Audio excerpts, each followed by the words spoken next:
Kemahiran komunikasi perniagaan efektif terbagi kepada 6. Yang pertama, kita akan tahu kemahiran komunikasi interpersonal. Yang kedua, kemahiran pembentangan. Yang ketiga, kemahiran pengucapan awam. Yang keempat, kemahiran tidak balas. Yang kelima, kemahiran mendengar. Dan yang keenam, kemahiran pengurusan maklumat. Kemahiran komunikasi interpersonal merupakan proses komunikasi berlaku antara dua orang individu pada masa tertentu. Komunikasi jenis ini akan berlaku semasa kita sesi temu duka, pengumpulan maklumat dan konseling. Ia boleh berlaku dalam kalangan 3 atau 4 orang yang mengambil tempat dalam situasi yang formal dan secara tidak formal. Kemahiran pembentangan yang merujuk kepada keupayaan mendengar dengan teliti dan memahami perkara yang didengari dalam pelbagai situasi pengucapan seperti cerita, arahan, perbualan, soal jawab, laporan, berita dan perbincangan. Sebagai contoh, Menteri Keuangan membentangkan belanjawan negara pada setiap hujung tahun dan seorang ahli panel membentangkan kertas kerja dalam satu seminar. Kemahiran pengucapan awam pula biasanya pengucap dibenarkan mengucap tanpa gangguan dan audiens hanya dibenarkan menanyakan soalan dan memberikan pendapat dan komen pada penghujung sesi itu. Dikenali juga sebagai pengucapan awam, ini lebih kepada seorang dan memberi ucapan kepada orang ramai serta memberi ucapan di khalayak ramai. Kemahiran tidak balas adalah tujuan utama seseorang bertindak balas ke atas kata-kata orang lain adalah untuk menggalakkan penglibatan masing-masing di dalam perbualan itu. Secara umumnya, kemahiran membalas terdiri daripada sub-kemahiran iaitu kemahiran penstrukturan, dorongan minima dan kemahiran mendengar. Kemahiran mendengar adalah keupayaan mendengar dengan teliti dan memahami perkara yang didengari dalam pelbagai situasi pengucapan seperti cerita, arahan, perbualan, soal jawab, laporan, berita dan perbincangan. Satu proses penerimaan maklumat secara mental oleh manusia untuk memahami, menterjemah dan berusaha untuk bertindak balas terhadap mesej yang diterima itu dengan sewajarnya. Kemahiran pengurusan maklumat yang bermaksud maklumat adalah data, bahan dan pengetahuan di mana maklumat tersebut mestilah relevan, boleh dipercayai, boleh difahami dan membantu mengurangkan ketidakpastian. Dan juga kebolehan untuk menyusun dan mengkategorikan maklumat, kebolehan untuk mengelompokkan dan menyusun maklumat yang telah diperoleh, kebolehan untuk menentukan maklumat mana yang terbaik dan paling berguna. Seterusnya kita akan membincangkan tentang ciri komunikasi perniagaan yang berkesan dalam perniagaan. Benda ni ada 7. Yang pertama adalah kesempurnaan, kedua ringkas, ketiga pertimbangan, keempat kejelasan, yang kelima penekanan, yang keenam ihsan dan yang terakhir adalah ketepatan. Kesempurnaan adalah mesej yang lengkap, ialah yang memenuhi kehendak pendengar sama ada melalui kefahaman, kejelasan dan cara ia disampaikan. Yang kedua adalah ringkas. Ringkas adalah pendengar atau pembaca akan mudah bosan dengan kata-kata yang terlalu padat dan berat sedangkan maksudnya sangat ringkas. Yang ketiga, pertimbangan. Pertimbangan adalah komunikasi yang baik juga perlu memberikan pertimbangan yang teliti, bijak dan penyelesaian masalah. Yang keempat, kejelasan. Kejelasan apabila kita menulis atau bercakap pada seseorang, pastikan ianya jelas dalam menyampaikan maksud sebenar mesej yang kita berikan. Yang kelima adalah penekanan. Penekanan adalah apabila mesej anda kukuh, iaitu beserta bukti yang tepat akan meyakinkan pendengar atau audiens tentang gambaran sebenar apa yang cuba anda sampaikan. Yang keenam, ihsan. Ihsan adalah komunikasi ini lebih bersifat persahabatan, terbuka dan jujur tanpa ada perkara yang diselindungkan. Dan yang terakhir adalah ketepatan. Ketepatan, setiap penyampaian anda dapat difahami oleh semua golongan dan tepat pada individu sasaran sama ada dewasa atau remaja maupun golongan korporat. Tujuan komunikasi di tempat kerja adalah 3, iaitu kawalan, motivasi dan mengimbangi keperluan dan matlamat organisasi. Kawalan ialah proses penetapan tugas, menilai dan mengawal sedia sumber secara berterusan untuk mencapai matlamat organisasi. Untuk berjaya mengawal sesebuah organisasi, pengurus perlu bukan sahaja tahu apa yang standard prestasi tetapi juga memikirkan bagaimana untuk berkongsi maklumat itu dengan pekerja.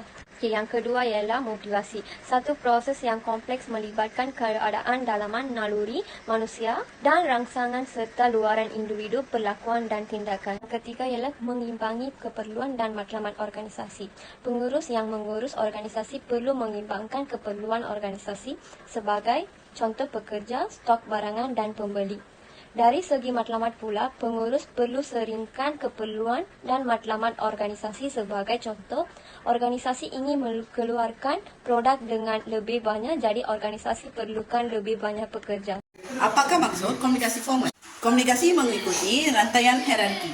Secara umum, jenis komunikasi ini digunakan eksklusif di tempat kerja dan pekerja-pekerja mesti mematuhi semasa menjalankan tugas mereka. Saluran komunikasi formal ada 4. Yang pertama adalah komunikasi ke bawah, yang kedua komunikasi ke atas, yang ketiga komunikasi mendatar, yang keempat komunikasi silang. Komunikasi ke bawah adalah komunikasi yang melibatkan pengaliran maklumat daripada pengurusan atasan kepada orang-orang bawahan. Contohnya, pengurus sumber manusia mengarahkan pekerja di bawahnya menjajarkan memo dan taklimat tentang peraturan pekerja. Ini adalah contoh gambar raja. Komunikasi ke atas adalah komunikasi yang melibatkan pengaliran maklumat dari satu peringkat bawahan kepada satu atau lebih peringkat yang lebih tinggi dalam sesebuah organisasi. Contohnya, pengeluaran menyerahkan laporan perkembangan pekerja sesuatu projek kepada pengurus pengeluaran. Ini adalah kabar raja untuk komunikasi ke atas. Yang ketiga adalah komunikasi mendatar. Satu proses komunikasi yang melibatkan pengaliran idea dan matlamat secara bebas dalam kalangan staf pada peringkat yang sama dalam organisasi. Contohnya, naib presiden bahagian kewangan berhubung dengan naib presiden bahagian pemasaran. Ini adalah gambar raja. Yang terakhir adalah komunikasi silang. Komunikasi yang menghubungkan semua peringkat atau hierarki dalam organisasi. Yang kedua adalah perorganisasian komunikasi terbuka. Ini adalah contoh gambar raja. Untuk rangkaian komunikasi secara formal, kita akan tahu 5. Yang pertama, rangkaian perhubungan atau kita boleh panggil rantai. Yang kedua, kita akan tahu rangkaian Y, rangkaian roda, rangkaian bulatan dan semua rangkaian. Rangkaian perhubungan yang kita akan panggil sebagai rantai merupakan penyampaian maklumat adalah sederhana. Ketepatan maklumat paling tinggi, tidak mewujudkan pemimpin dan mengikut arahan secara formal. Di sebelah ni ada ditunjuk gambar raja dia lah kan, ada A, B, C, D, E. Rangkaian Y, corak berpusat, hanya subjek yang di tengah dapat berkomunikasi dengan bebas dengan subjek yang ada dalam organisasi. Contoh gambar yang di sebelah, A duduk tengah-tengah, B duduk bawah, D duduk kiri dan C duduk kanan. Rangkaian roda, komunikasi lebih cepat dan tepat mewujudkan seorang pemimpin. Idea dan maklumat kurang diperolehi. Macam ni kat contoh kat raja sebelah ni, A duduk tengah-tengah, B dengan C duduk kiri kanan atas, lepas tu D dengan E duduk kiri kanan kat bawah. Contohnya macam itulah. Rangkaian bulatan, kepuasan terbentuk semua ahli dalam kumpulan merasakan mengambil bahagian dalam menyelesaikan masalah. Komunikasi secara aktif dan cepat. Gambar raja sebelah tengok dia macam dalam bentuk bulatan lah kan, A, B, C, macam tu. Bagi rangkaian semua saluran pula, semua ahli bebas berkomunikasi antara satu sama lain. Cepat tetapi ketepatan maklumat adalah kurang. Ketiadaan pemimpin mengherutkan penyampaian maklumat. Okey, boleh tengoklah dekat contoh gambar raja di sebelah. Dia punya gambar raja tu macam mana kan.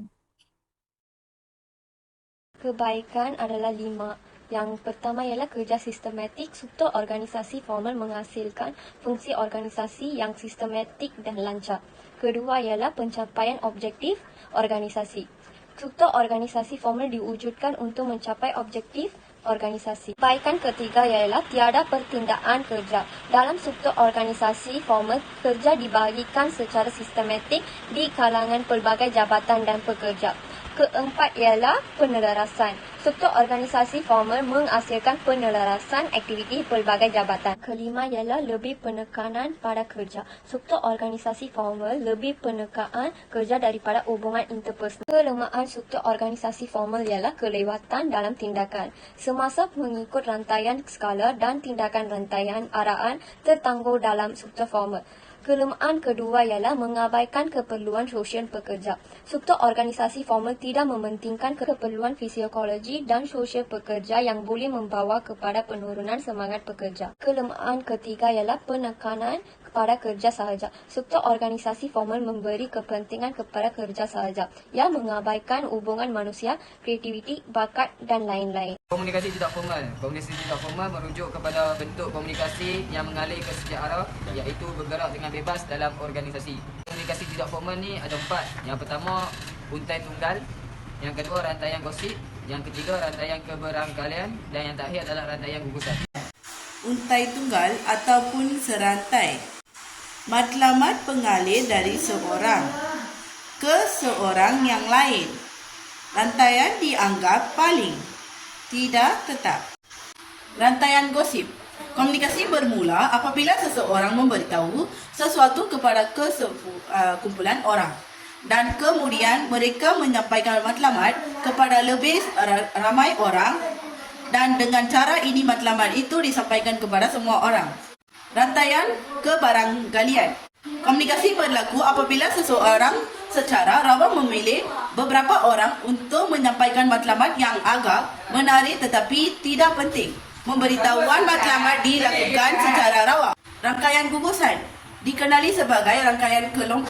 Suatu pola buah mulut yang berkuasa dalam organisasi. Matlamat berkaitan dengan kerja dan kena pada masanya individu menghubung terpilih yang akan menyampaikan komunikasi di mana sesuatu memberitahu sesuatu kepada beberapa orang yang paling dicapai dan kemudian mereka memberitahu kepada kawan-kawan mereka yang mencapai dan komunikasi berterusan. Kebaikan dan kelemahan. Kebaikan struktur organisasi tidak formal. Yang pertama adalah komunikasi pantas. Struktur tidak formal tidak mengikuti rantaian skala supaya terdapat penyebaran komunikasi yang lebih pantas. Yang kedua adalah memenuhi keperluan sosial.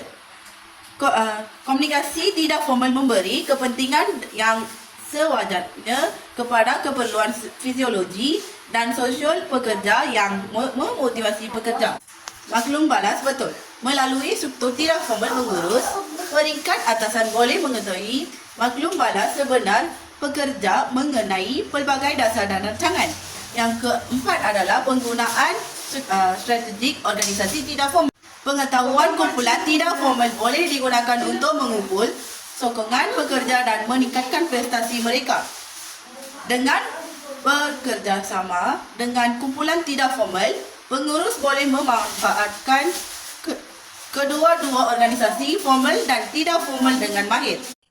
Kelemahan struktur organisasi tidak formal ni, yang pertama kita akan tahu sebarkan kabar angin. Menurut tinjauan 7% maklumat yang disebarkan melalui struktur organisasi tidak formal adalah kabar angin yang boleh mengelirukan pekerja. Yang kedua, tiada pekerja sistematik. Contohnya, struktur tidak formal tidak membentuk struktur untuk kelancaran kerja dalam sesebuah organisasi. Yang ketiga, boleh membawa keputusan negatif. Jika organisasi tidak formal menentang dasar dan perubahan pengurusan, maka ia menjadi sangat sukar untuk melaksanakannya dalam organisasi. Yang keempat, lebih penekanan kepada minat individu. Struktur tidak formal memberi lebih kepentingan individu berbanding kepentingan organisasi kepada kepuasan.